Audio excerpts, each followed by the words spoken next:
O tema da mensagem de hoje é: chega desse faz de conta. E quando estava preparando esta palavra, eu fiquei lembrando um pouco, na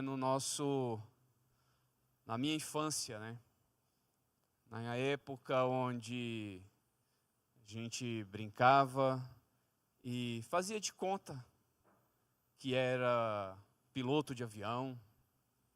Eu lembrei de um episódio que eu queria ser motorista de ônibus. Então eu montei, no quintal da minha casa, era um quintal grande. Eu montei ali um ônibus, e tinha volante, tinha freio, acelerador. Eu abria a porta, fechava, e ali vinha todos os amigos e a gente ficava brincando ali de motorista, tinha os passageiros, cobrador e tudo aquilo. Acontece que a gente vai crescendo e a gente vê que a vida não é um faz de conta.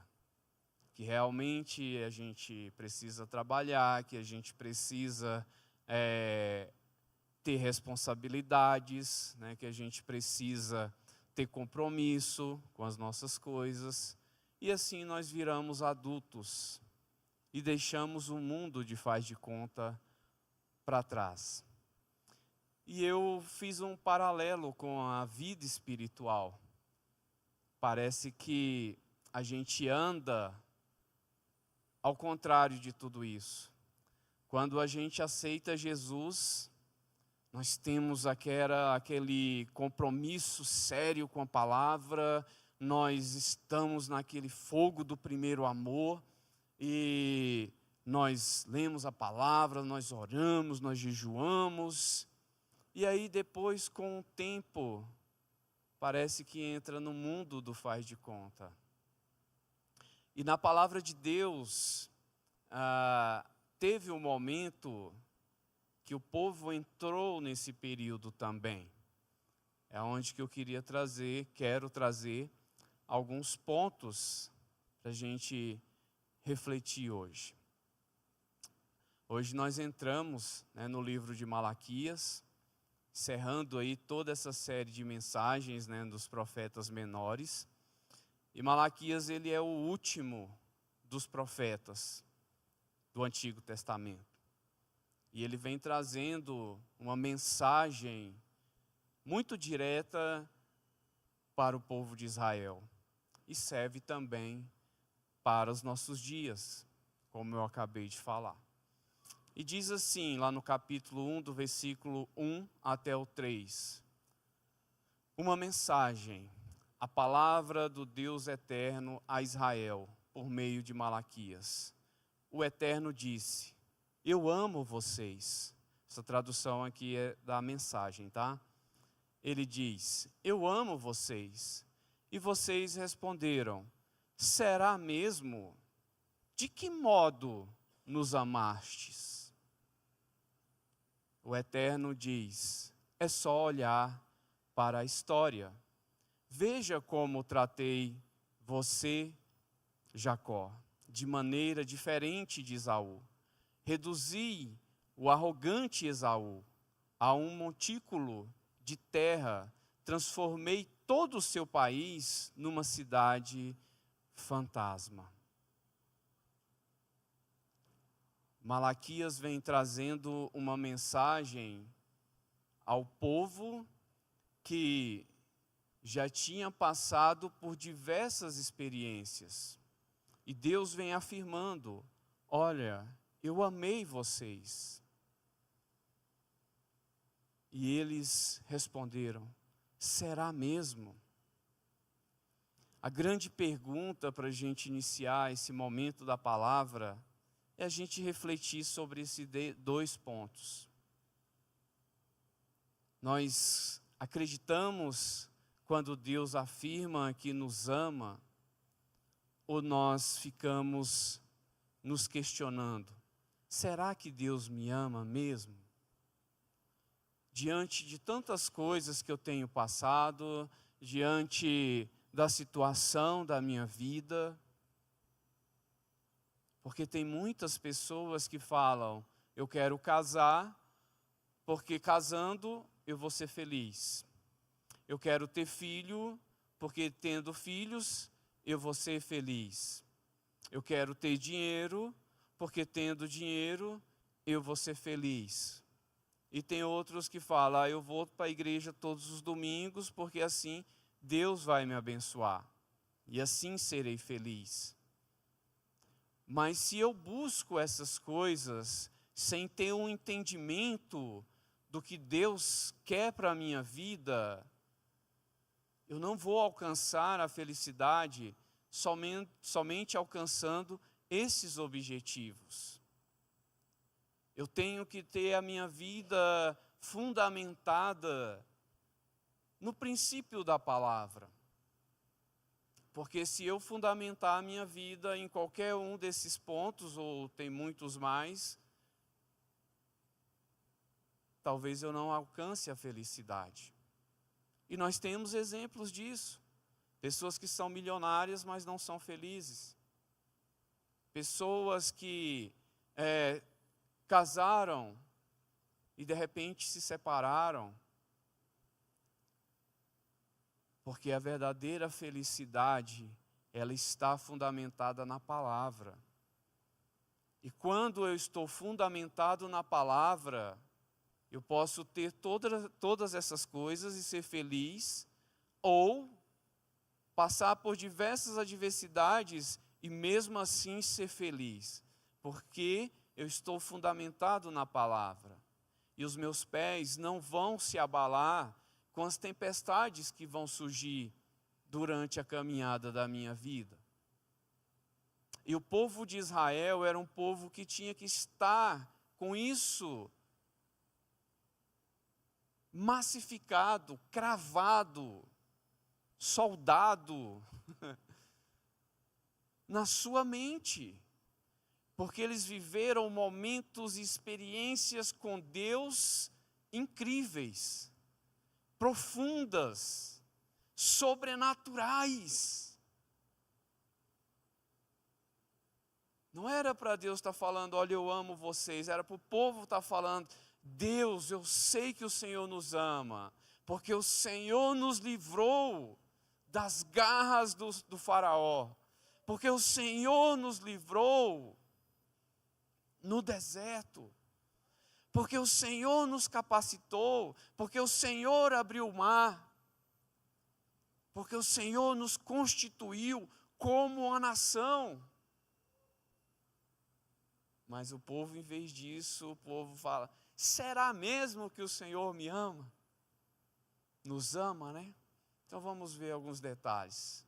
Período histórico, aproximadamente 100 anos após o retorno do cativeiro da Babilônia, o que existia naquele momento? Era cultos vazios, formal, superficial. Pessoas dispersas. E simplesmente buscava o seu próprio interesse. Será que tem alguma similaridade com hoje?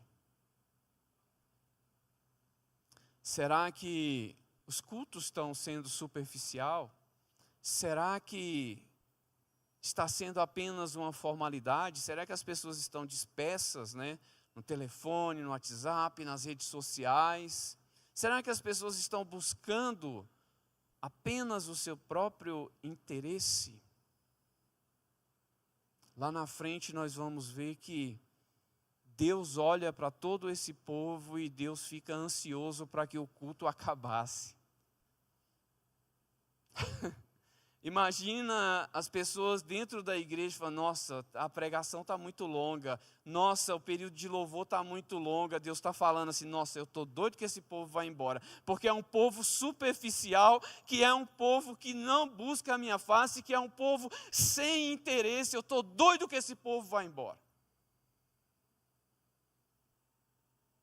E a gente está pensando que está agradando a Deus.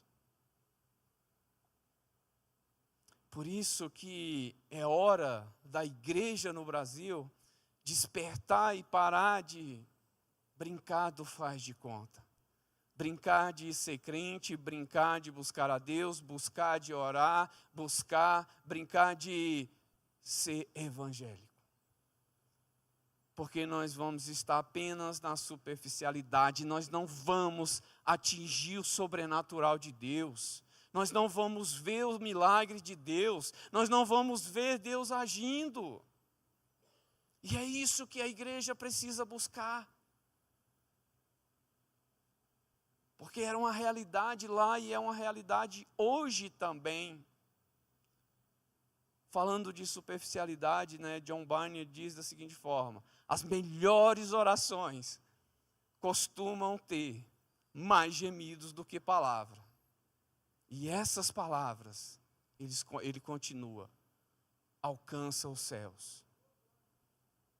E esse gemido alcança o coração de Deus. John Barney, quem não conhece, é o autor do livro O Peregrino. Porque é no profundo, lá do nosso coração, que Deus vê a nossa sinceridade. Não que é errado pular, né? Não, quando nós estamos alegres, nós pulamos, nós sorrimos, nós gritamos. Não é que é isso errado. Mas precisa sair lá do fundo do coração. Essa é a nossa oração sincera. Essa é a igreja verdadeira. Que não está no superficial, mas está no sobrenatural. É quando nós reconhecemos que Deus nos ama. Que Deus, o que significa isso? Que Deus, Ele está conosco a todo momento. Sabe o amor de uma mãe, de um pai para com o filho? Que a todo momento Ele ama o filho. Ele está com o filho. O filho estando na prisão, o filho estando no mundo das drogas, o filho, né, estando em qualquer outra situação, o pai ama o filho. Não é como um amigo, não é como um conhecido que pode até falar: eu amo você. Nós somos brother. Nós é parceiro, mano. Na hora do desespero, para quem que nós corremos? Para a mãe, para o pai. E quem recusa? Todos os amigos. Eu tinha muitos amigos. A minha casa era cheia de amigos. Quando eu aceitei Jesus, não ficou nenhum. Nenhum para eu lembrar o nome hoje. Mas os meus pais estavam comigo em todos os momentos da minha vida. Esse é o verdadeiro amor que Deus fala: olha, eu amei vocês. Eu estou com vocês em todos os momentos da sua vida. Quando vinha a dúvida, eu estou com você. Quando vinha a insegurança, eu estou com você. Quando vinha a incerteza, eu estou com você. Quando vinha a alegria, eu estou com você. Quando vinha a tristeza, aí que eu estarei com você. Eu estarei com você em todos os momentos. Então, nós temos o papel do profeta, que é aquele que chama o povo da aliança ao arrependimento. Especialmente os sacerdotes. Ele era o último mensageiro do Antigo Testamento. E os teólogos, né, os pesquisadores, caracterizam ele como o selo dos profetas. Eu fiquei imaginando na época, quando se escrevia uma carta, colocava todo o conteúdo e lacrava. O conteúdo daquela carta estava pronto para ser entregue.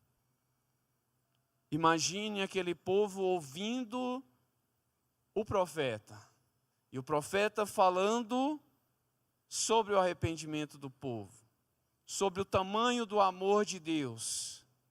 Se eles imaginassem que iam entrar em um período de aproximadamente 400 anos sem um profeta. Muitas vezes nós não nos atentamos ao perigo do que está acontecendo. Porque se tocar a trombeta, como será? Se fechar o livro, como será? Não haverá tempo de arrependimento, apenas em um estalar de dedos, Jesus voltou. E aí? Como será? E a igreja de hoje, ela está como o povo naquela época, onde veio vários profetas, falando, alertando, advertindo.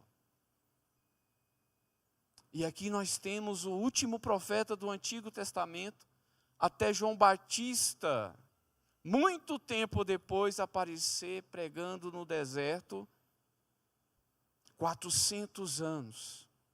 Imagina o tanto de coisa que aconteceu. Eu me lembro aqui da história dos Macabeus, onde aquele soberano chamado Antíoco Epifânio profanou o templo, sacrificou um porco no altar, colocou uma estátua do seu Deus para humilhar o povo. Porque no tempo oportuno, o povo não reconheceu que a palavra de Deus não é brincadeira. Que nós não podemos deixar para amanhã e ficar adiando. Nós precisamos de um posicionamento para agora. Parar de fazer de conta e realmente ser um cristão autêntico.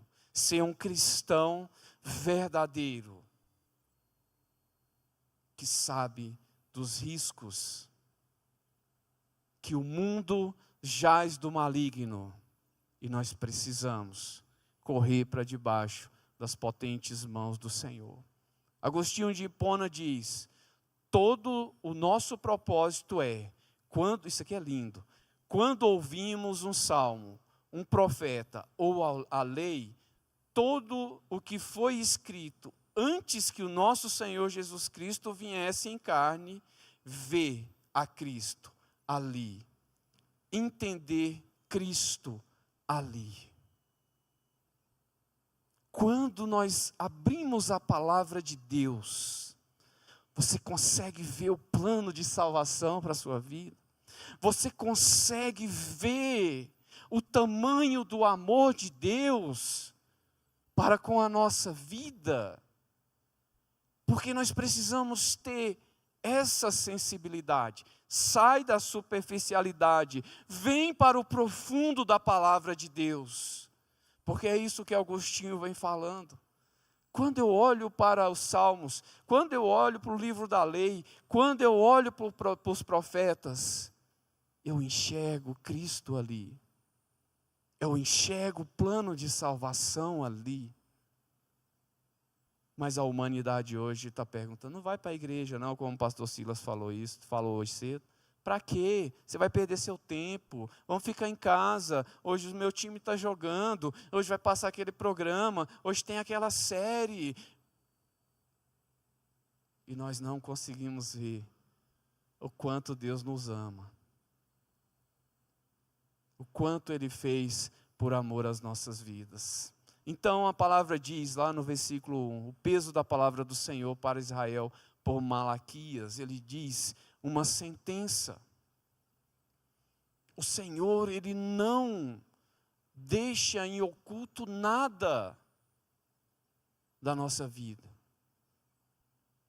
Do plano dEle para a nossa vida.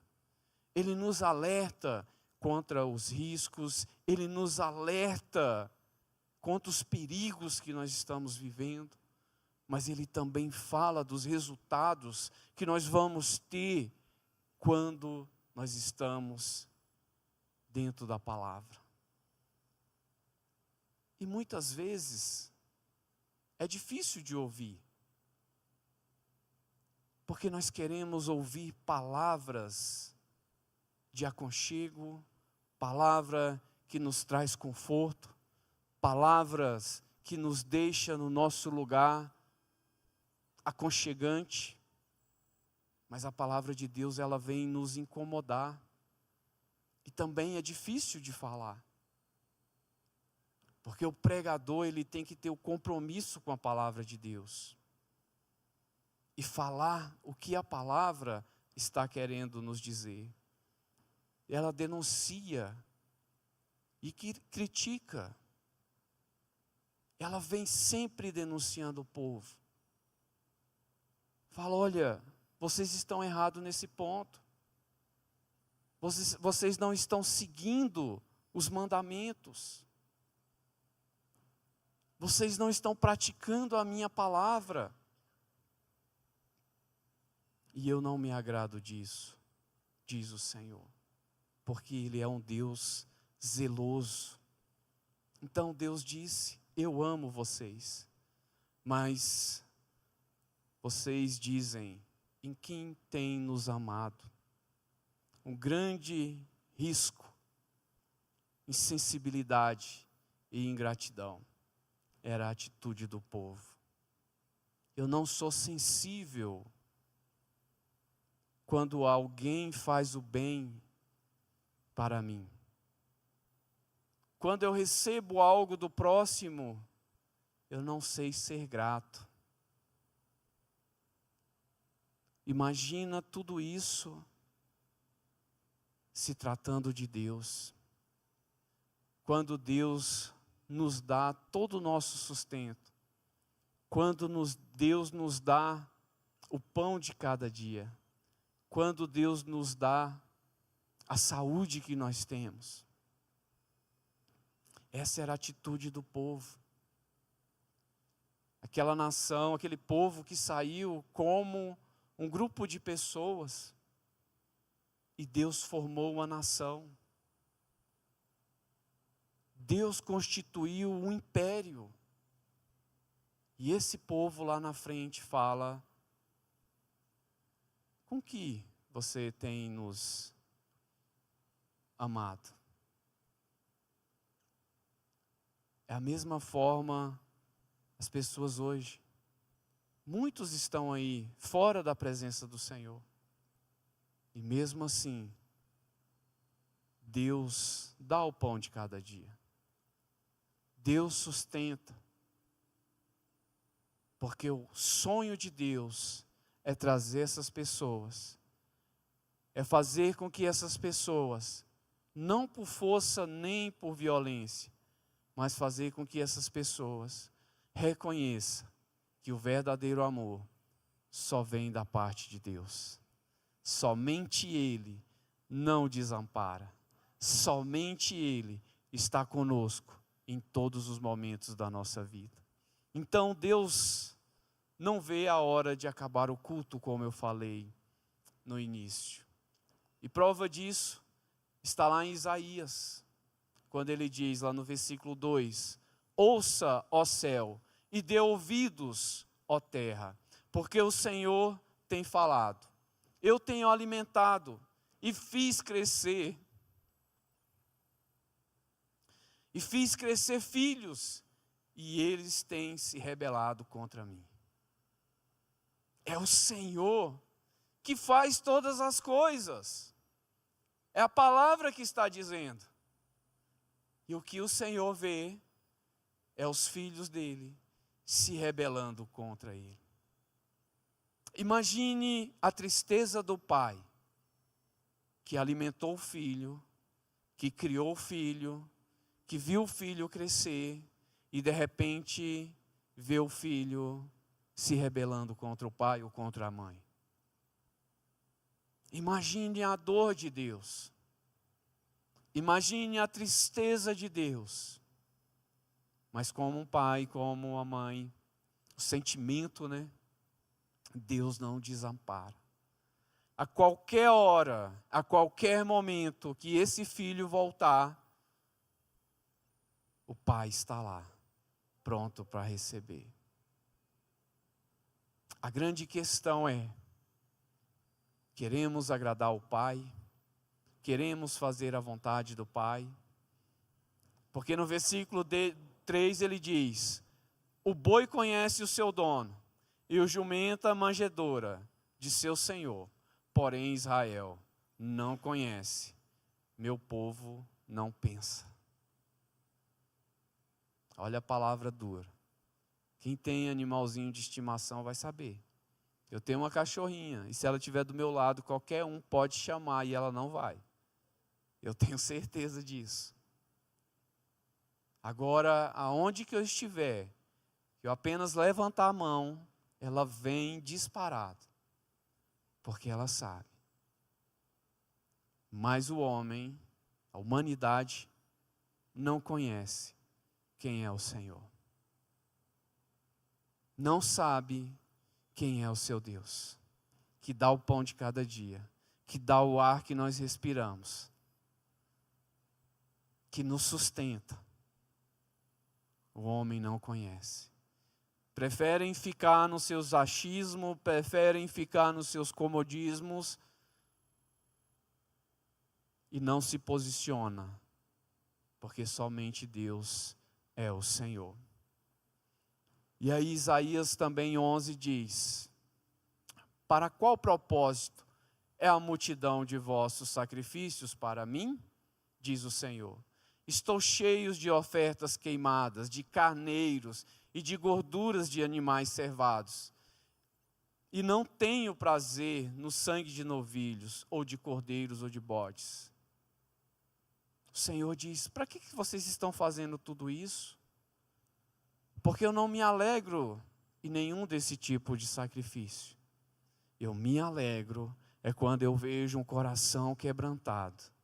É quando eu vejo você na minha presença, de corpo, alma e espírito, por completo. Eu me alegro nesse momento. Não adianta fazer rituais, não adianta brincar de faz de conta, porque eu não estou neste lugar. Eu não estou no meio desses rituais, porque eu busco intimidade, eu busco relacionamento. Não adianta, nos nossos dias, construir grandes igrejas, fazer grandes momentos, grandes espetáculos, se o Senhor não estiver no nosso coração. Por isso que eu me alegro no culto de domingo à noite, porque eu sei que vocês vieram aqui para adorar o Senhor, porque é um culto simples, É um culto bem, sim, tranquilo, mas no céu eu sei que está fazendo festa, porque a luz aqui da Monte Hebron está resplandecendo o céu, porque o nosso coração está ligado na presença do Senhor, e isso faz toda a diferença, não no natural, no que é visível, no que é mensurado, no que é apalpado, pegado, não, nós queremos alcançar o sobrenatural de Deus. E isso faz toda a diferença na nossa caminhada, nas nossas atitudes, nas nossas decisões, no nosso posicionamento. Porque é nisso que o Senhor vai se agradar. E o povo estava sempre pensando nas promessas não cumpridas. Um grande erro é medir o amor de Deus por meio das coisas materiais. Se eu sou abençoado, se eu estou com as minhas finanças e dias, eu estou sendo abençoado. Se eu não tenho nenhuma enfermidade, eu estou sendo abençoado. Se eu estou enfermo, ou se as minhas finanças não estão em dia, não estou sendo abençoado. Então o que diremos de grandes personagens bíblicos que sofreram aflição, que passaram por luta?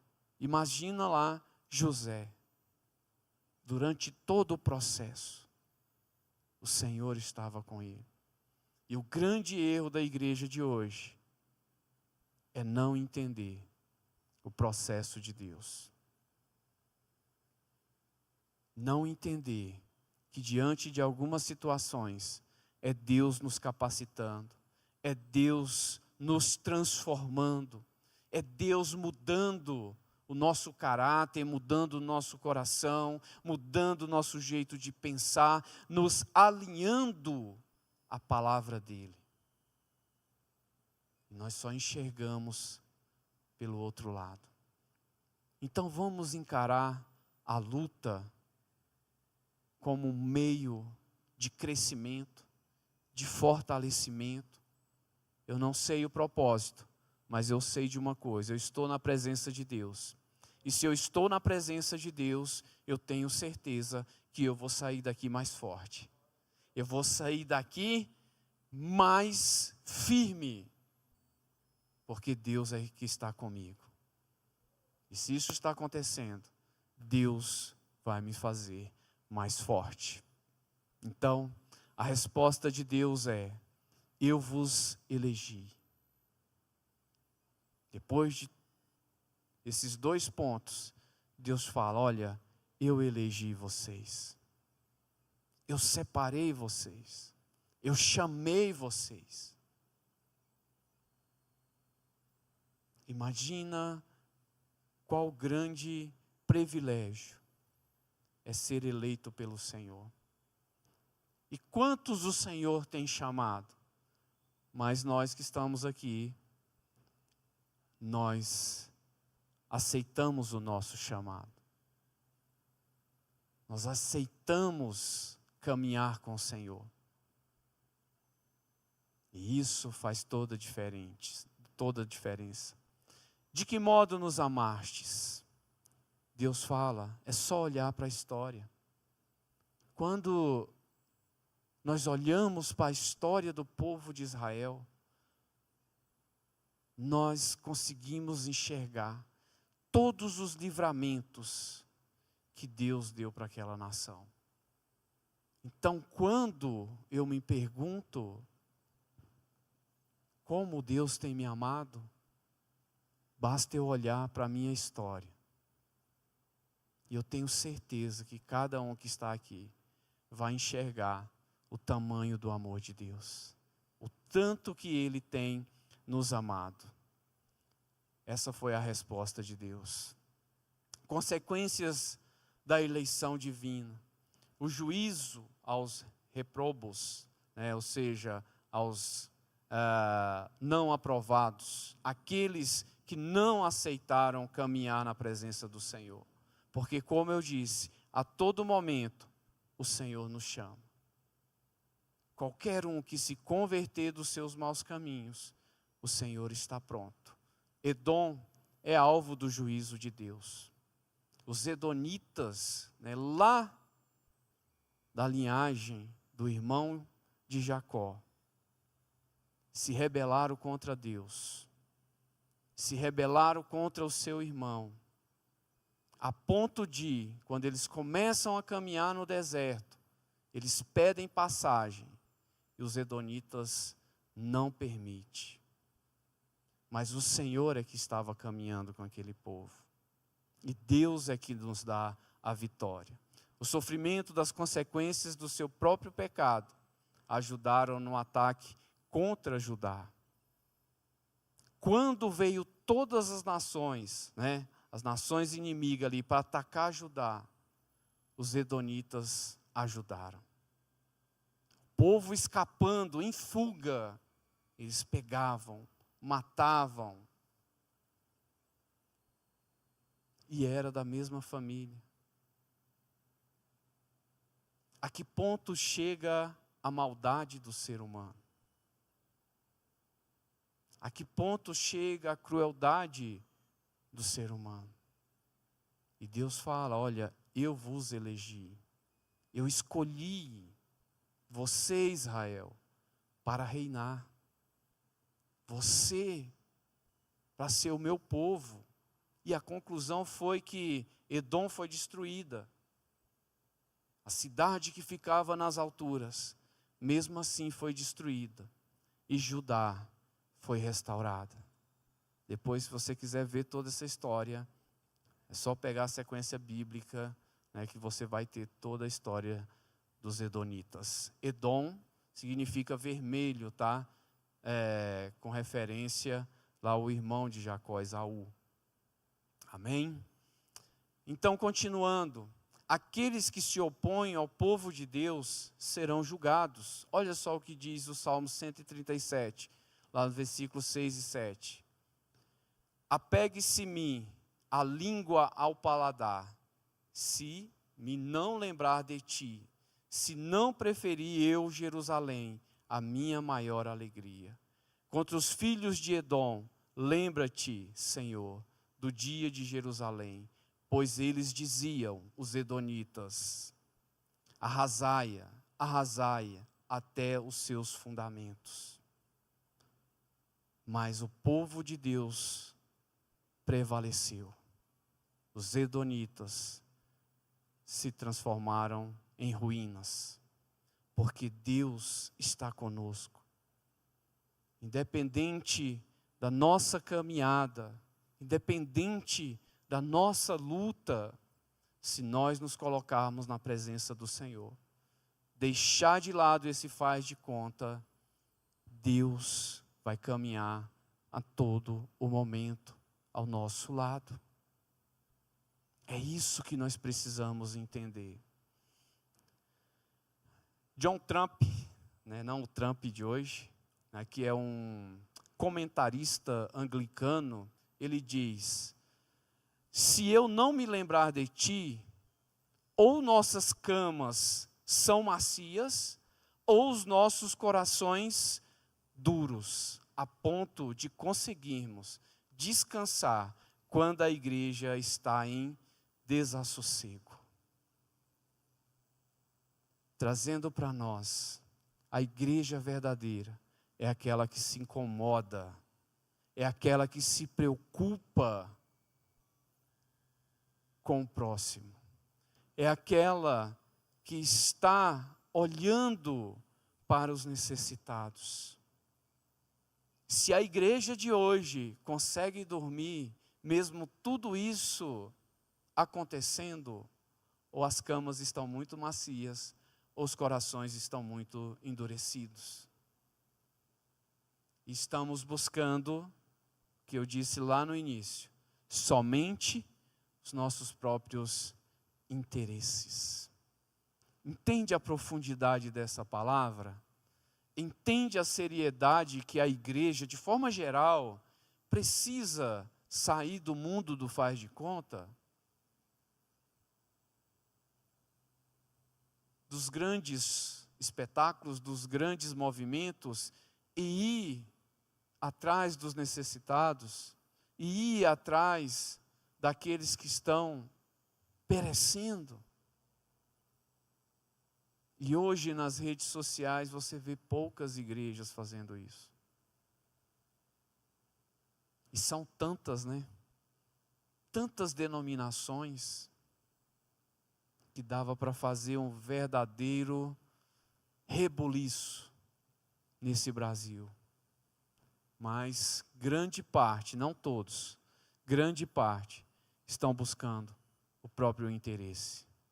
E as camas ficam macias e os corações endurecidos e não olham para o lado. Então, enquanto isso, Deus está oferecendo o amor gracioso, o amor paciente, o amor da graça dele.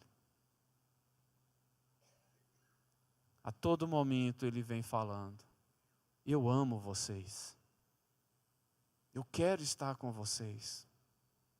E o coração do homem está endurecido. Como que o Senhor nos ama? Como que Deus me ama? Minha vida está desse jeito, minha vida está daquela forma, eu estou assim, está acontecendo isso, está acontecendo aquilo. Como que o Senhor me ama? Porque nós começamos a colocar Deus dentro do nosso quadradinho, dentro daquilo que nós queremos que Deus seja. E Deus é imutável. Caminhando para o encerramento, Isaías 60, do 1 ao 3 diz: levanta-te, brilhem, porque a tua luz é chegada, e a glória do Senhor amanhece sobre ti. Imagina quando o sol vem nascendo. Da mesma forma, a glória do Senhor vem sobre as nossas vidas. Mas isso acontece quando nós nos levantamos, quando nós deixamos de lado o faz de conta. Porquanto eis que a escuridão cobrirá a terra, e densas escuridão o povo. O Senhor, porém, levanta-se sobre ti, e a glória dele será vista sobre ti. A glória do Senhor vai ser vista através da igreja. Quando a igreja se posicionar, quando a igreja entender o que é o amor de Cristo, todos verão a glória do Senhor sobre ti. E os gentios virão para a tua luz, e reis para o brilho do teu levantar.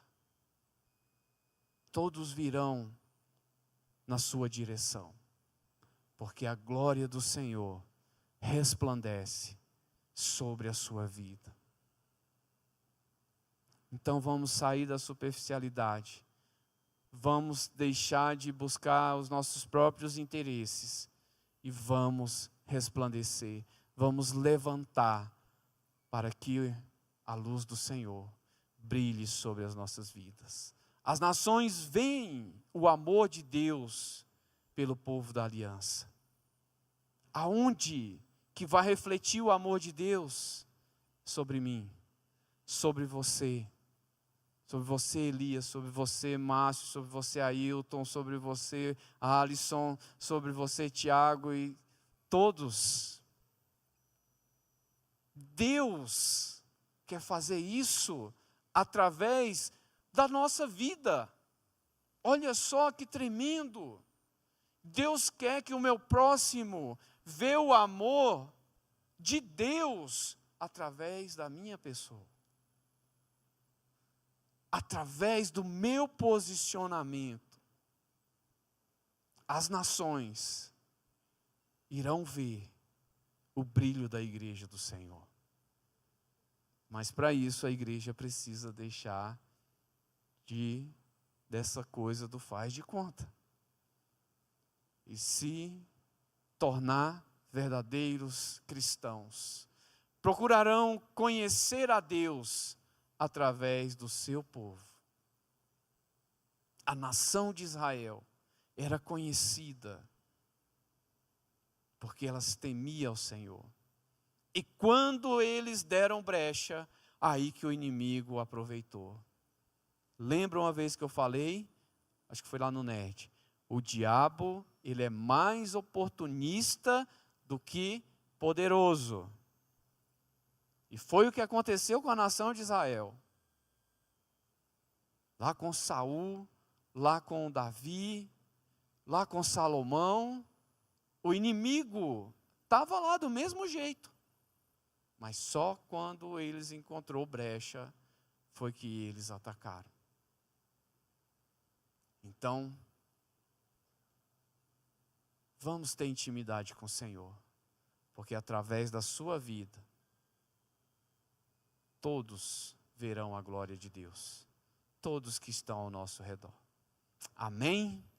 Graças a Deus. Curva a sua cabeça por alguns segundos. Eu não sei que ponto da palavra chamou a sua atenção, tocou o seu coração. Mas fale com Deus nesse momento. Converse com Ele. Coloque as suas dificuldades, coloque as suas incertezas. Se até aqui, para você, foi um faz de conta, fale com Ele e diga que você quer andar na presença dele verdadeiramente, que você quer ser um cristão verdadeiro, e a partir de hoje, nós vamos caminhar na presença do Senhor. Nós vamos estar com Ele. Nós vamos buscar a verdade de Deus. Nós vamos fazer o que a palavra determina para que eu e você venha fazer. Vamos deixar as coisas velhas e vamos buscar as coisas novas em Deus. Então fale com Deus. Aleluia, Jesus. Coloque-se na presença do Senhor. Faça um concerto com Ele. É você e Deus nesse momento. A palavra de Deus, ela não falha. A palavra de Deus, ela é verdadeira. Ele é fiel para cumprir. E se você crer, você vai ver a glória do Senhor. Você vai ver o agir de Deus através da sua vida. Você vai ser luz na sua casa, no seu trabalho, aonde quer que você caminhar, você vai ser luz, porque a palavra de Deus nos traz essa certeza. Amém?